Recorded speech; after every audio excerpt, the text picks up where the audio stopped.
Gam ka ngai lenna Lungdon umlouna van gam chu Itih le ka tem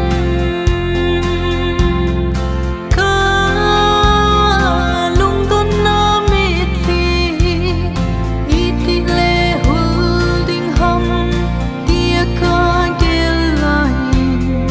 Kangai Pakai nei hung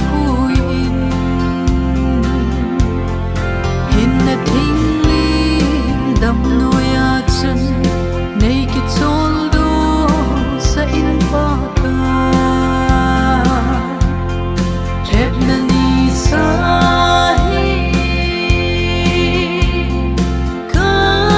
kadou sau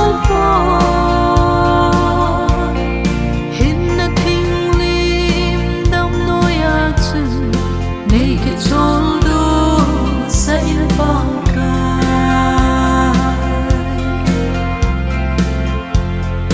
Leisit kimna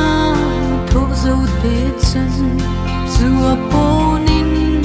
lim asongun ei hin son khum'uve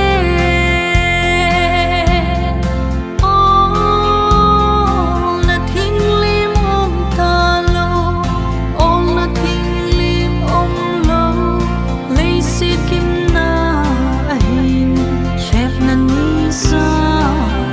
ahah-e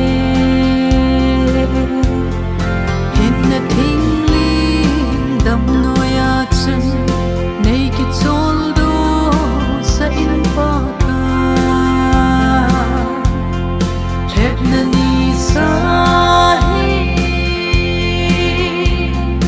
kadou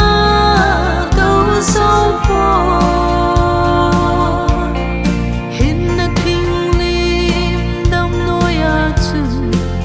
kicholdo sah-in Pakai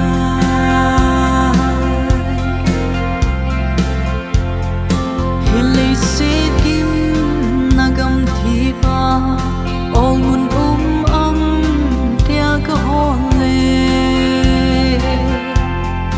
Ol nagam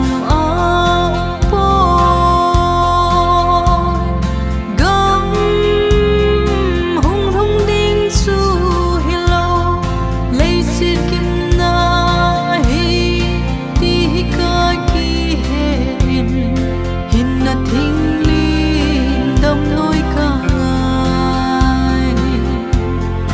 Hinna thinglim damnoiya chun nei kicholdo